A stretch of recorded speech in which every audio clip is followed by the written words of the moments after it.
So I want to recommend a book first to everyone here. It's called Explaining Post Modernism, and it's by a gentleman named Stephen Hicks. And you need to understand postmodernism because that's what you're up against, and you're up against it far more than you know or think. And it's a much more well-developed and pervasive, pernicious, nihilistic, intellectually attractive doctrine than has yet come to public realization. It absolutely dominates the humanities and increasingly the social sciences in the universities. And what's happening, you see, someone once said, who unfortunately I can't remember, it might have been Friedrich Nietzsche, said that everybody is the unconscious exponent of a dead philosopher.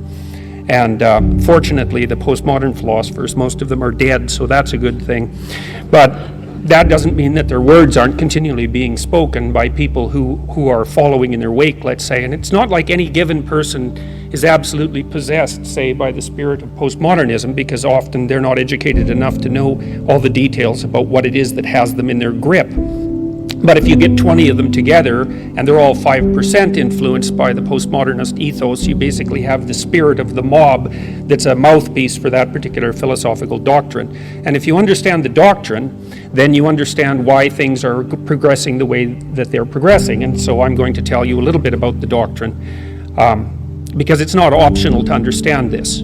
It's absolutely crucial to understand this. You can't underestimate the power of ideas and also the power of words, of course, because ideas are expressed in words. But you see, the postmodernists completely reject the structure of Western civilization. And I mean completely. So I can give you an example in one term. Jacques Derrida, who's head trickster for the postmodernist movement, regarded Western culture, let's call it the patriarchy, as phallogocentric. Okay, so phallo comes from phallus, P-H-A-L-L-O. And so that's the insistence that what you see in Western culture is the consequence of a male-dominated, oppressive, self-serving society. And we might say, well, you know, societies do tend to be self-serving, and people in power do tend to act in their best interests, but a tendency is not an absolute, and that's one of the things that needs to be considered continually. There are no shortage of flaws in the manner in which we've structured our society, and compared to any hypothetical utopia, it's an absolutely dismal wreck. But compared to the rest of the world and the plight of other societies throughout the history of mankind, we're doing pretty damn well, and we should be happy to be living in the society that we're living in. So the first thing that you might want to note about postmodernism is that it doesn't have a shred of gratitude. And there's something pathologically wrong with a person who doesn't have any gratitude, especially when they live in what so far is the best of all possible worlds. And so if you're not grateful, you're driven by resentment. And resentment is about the worst emotion that you can possibly experience apart from arrogance. Resentment, arrogance, and deceit. There's an evil triad for you. And if you're bitter about everything that's happening around you, despite the fact that you're bathed in wealth, then there's something absolutely wrong with you. You know, the black community in the United States is the 18th wealthiest community, 18th wealthiest nation on the planet.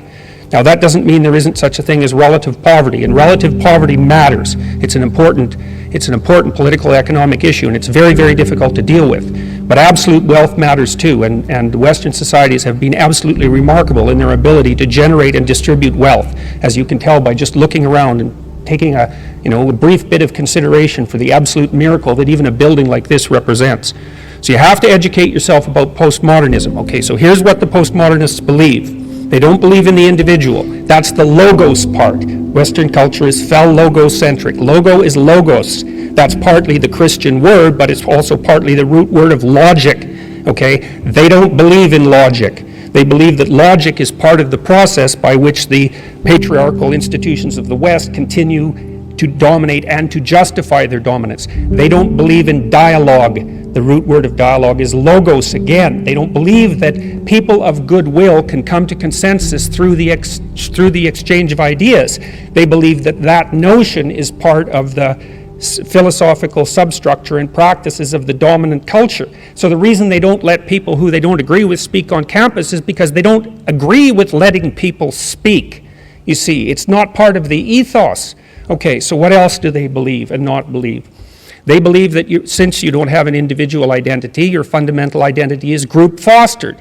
and that means that you're basically an exemplar of your race, hence white privilege, or you're an exemplar of your gender or your sex or your ethnicity, or you're an exemplar of however you can be classified so that you are placed in the position of victim against the oppressor, because that's the game. And it's a post-Marxist sleight of hand, right? The old Marxist notion was that the world was a battleground between the bourgeoisie and the proletariat, and that failed to have any philosophical or ethical standing, that argument, after the working class actually saw its standard of living massively elevated as a consequence of Western corporate democracy, Western free enterprise democracy, and also as a consequence of the revelations of everything terrible that had happened in every bloody country that ever dared to make equity and the Marxist communist dogma part of their fundamental structure, right? And nothing but murderousness and oppression.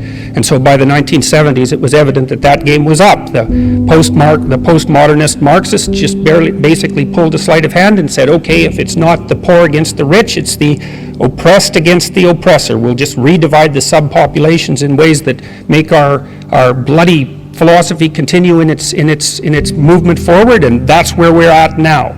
And so for the postmodernists, the world is a Hobbesian battleground of identity groups. They do not communicate with one another because they can't.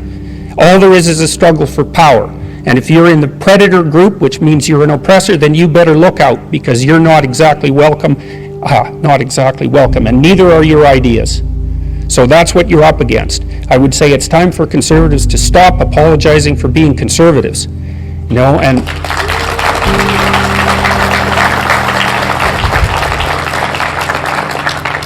you don't apologize to these people. That's a big mistake. Apology, they read apology as an admission of guilt. You don't apologize and you don't back down. You young people that are out there who are university students, you need to take over the student unions. You need to take them back, because they're absolute snake pits, and they have been since the 1990s.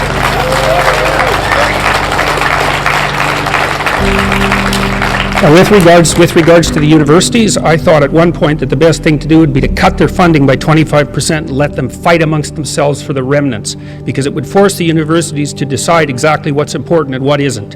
So I would say the humanities and much of the social sciences has turned into a postmodern neo-Marxist playground for radicals. The scholarship is terrible. 80% of humanities papers aren't cited once. And so what that means is that they write papers for each other and they sell them to libraries, and that's how the publishers make their money. And no one reads them, but the publishers can print them because the libraries have to buy them, and they're buying them with your tax money. And so all of you who are sitting here are funding a postmodern, radical, neo-Marxist agenda that has its roots in the university, and your tax money is going towards that. And if you want proof of that, you just go online and look at the websites, especially of disciplines like women's studies, which is pathological right to the core. But it's not just women's studies, it's all the ethnic studies groups. It's anthropology, it's sociology, it's social work, and most of all, it's education. And OISE, for example, in Ontario, is perhaps, apart from the Ontario Human Rights Commission, the most dangerous institution in Canada. It should be defunded. It's as simple as that. They don't do the research they purport to do. They're not interested in at all in education. They're interested in the indoctrination of people as young as they can get their hands on, so to speak. Now we need to figure out, our society needs to figure out how to stop shunting public tax money to radical left-wing activists. If we were doing that for radical right-wing activists, there would be an absolute storm. But it's happened incrementally since the 1960s, and it needs to stop. So that's partly what the conservatives, not only conservatives, but also liberals, true liberals in the English sense, are up against. I mean, what's happened as a consequence of this postmodern neo-Marxist intellectual invasion is that the center keeps moving. It's moved way to the right now. So if you're a classic liberal, you've become a conservative. And so for all of you who are interested in pursuing the conservative agenda, there's a lot of classic liberals that you could be talking to. And then finally, with regards to talking to young people, you finally have something to sell to them, It's not easy to sell conservatism to young people because they want to change things, and that's not what conservatives want to do. They want to maintain things. Well, now you've got something to sell to young people. You can sell them freedom of speech, and you can sell them responsibility. The left is selling them rights. You can sell them responsibility. And I can tell you, because I've received many letters of the sort that Gad was talking about, young people are absolutely starving for someone to provide them with a sense of responsibility and say, look, here's something worth living for, man.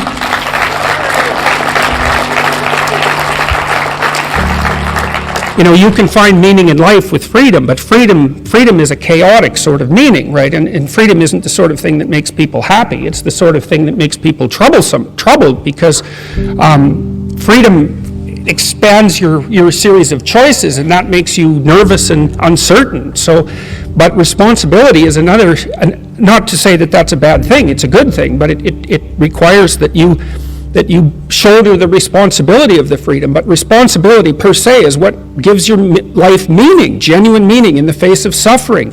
And young people are really, they're starving for that. I've been teaching young people for 30 years, and mostly what I've been teaching them about is responsibility. It's like you're heirs to a great tradition. It's not perfect, obviously, but comparatively, there's nothing else like it that's ever been produced, and it represents a tiny minority of the human polities, most of which are run by murderous, antisocial, psychopathic thugs. And that's seriously. And so what kind of alternative is that? We've got this beacon of freedom and wealth in the West that works, although it doesn't work perfectly. And one of the responsibilities of young people is to find out what's at the core of that, the great core of that, the paramount importance of the individual and the divinity of speech. Man, that's something to sell.